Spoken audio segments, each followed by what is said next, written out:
Hi, hello, வணக்கம். Welcome to Sania சமையல். Today recipe carrot சாதம் லஞ்ச் பாக்ஸ் ரெசிபி பார்க்க போகிறோம். இதுக்கு தேவையான இன்க்ரீடியன்ஸ் பார்த்துக்கலாம். கேரட் வந்து 2, கடுகு 1 டேபிள் ஸ்பூன், எண்ணெய் 2 டேபிள் ஸ்பூன், பச்சை மிளகாய் வந்து 2, உப்பு தேவையான அளவு, கருவேப்பிலை தேவையான அளவு, நெய் வந்து 2 டேபிள் ஸ்பூன். இப்போ வந்து கேரட் வந்து நான் வந்து 2 கேரட் எடுத்திருக்கேன், தோல் செதுக்கிட்டு. பச்சை மிளகாய் வந்து 2. நீங்கள் காரத்துக்கு ஏற்ப வந்து பச்சை மிளகாய் நீங்கள் எடுத்துக்கோங்க. காரமாக இருந்துச்சுன்னா நீங்கள் காரம் சாப்பிடுவீங்கன்னா அதுக்கேற்ற மாதிரி நீங்கள் பச்சை மிளகாய் பாருங்கள் துருவி எடுத்தாச்சு. இப்போ நம்ம அதை வந்து வணக்கிடலாம். ஸோ நான் வந்து ஒரு கடாய் போட்டு நான் எண்ணெய் 2 டேபிள் ஸ்பூன் ஊற்ற போகிறேன். அது சிம்லேயே வச்சுக்கோங்க, ரொம்ப ஹை ஃப்ளேமில் வைக்காதீங்க. ஸோ 2 டேபிள் ஸ்பூன் எண்ணெய் ஊற்றியாச்சு. எண்ணெய் காஞ்சதுக்கப்புறம் நம்ம கடுகு ஆட் பண்ணிக்கணும். ஸோ 1 டேபிள் ஸ்பூன் கடுகு பொரிஞ்சதும் உளுந்து 1 டேபிள் ஸ்பூன். உளுந்து சவந்ததுக்கப்புறம் நம்ம கருவேப்பிலை ஆட் பண்ணிக்கலாம். ஸோ கருவேப்பிலையும் ஆட் பண்ணிக்கலாம். இது பண்ணதுக்கப்புறம் நம்ம வந்து பச்சை மிளகாய் 2.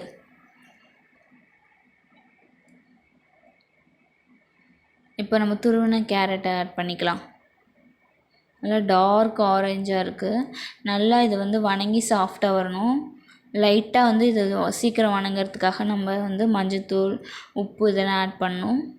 ஸோ இங்கே பாருங்கள், இப்போ நம்ம வந்து கொஞ்சம் வணக்கினா 2 நிமிஷம். இப்போ மஞ்சள்தூள் வந்து சும்மா ஒரு 1/4 டேபிள் ஸ்பூன். கேரட்டும் வந்து வணங்கிறதுக்காக ஒரு பிஞ்ச் போட்டிருக்கேன். அப்புறம் நம்ம சாதம் கிளறும் போது உப்பு போட்டுக்கலாம். ஸோ வந்து பாருங்கள், நல்லா மீடியம் ஃப்ளேமில் வச்சு அடிக்கடி கிண்டி விடுங்க. சாஃப்டாகிடுச்சு, நல்லா கேரட்லாம் வந்து வணங்கிடுச்சு. இப்போ ஆஃப் பண்ணிடலாம். பாருங்கள், ரைஸும் ரெடி ஆகிடுச்சு. 2ம் ஆறுனதுக்கப்புறம் நான் கிளறேன். உப்பு ஆட் பண்ணியிருக்கேன். ஏன்னா கேரட்டில் கொஞ்சம் போட்டிருக்கோம், அதனால் பார்த்து ஆட் பண்ணிக்கோங்க. நல்லா மிக்ஸ் பண்ணிக்கோங்க. இப்போ நெய் 2 டேபிள் ஸ்பூன் ஊற்றுறேன். நீங்கள் இதில் வந்து முந்திரி இல்லைனா வேர்க்கடலை வந்து தாளித்து நெய்யில் தாளித்து இதில் போடலாம். ஸோ நான் வந்து அதெல்லாம் எதுவும் பண்ணல, வெறும் கடுகு உளுந்து மட்டும்தான் போட்டிருக்கேன். இப்போ பாருங்கள், இதில் வந்து ஒரு கார்ட் பாக்ஸும், இது வந்து ஸ்நாக்ஸுக்கு டேட்ஸ் வந்து ஸ்நாக்ஸுக்கு எடுத்திருக்கேன். இது வந்து பாருங்கள், இதில் இது வந்து கேரட் சாதம், இன்னொரு பாக்ஸ் வந்து தயிர் சாதம் வச்சுருக்கேன்.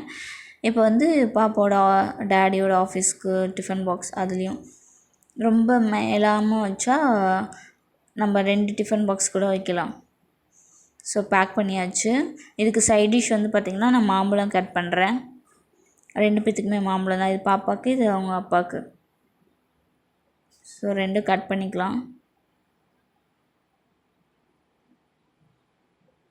டேட்ஸ் வந்து பார்த்திங்கன்னா ஸ்நாக்ஸுக்கு நான் கொடுக்க போகிறேன். பாருங்கள், மாம்பழம் கட் பண்ணி 2 பேத்துக்கு எடுத்து வச்சாச்சு.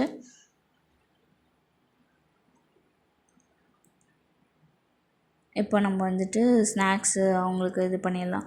இதில் இருக்க இது சீடும் நான் மேலே இருக்க தோலும் உரிச்சிட்டு ஒரு 3 வைக்க போகிறேன்.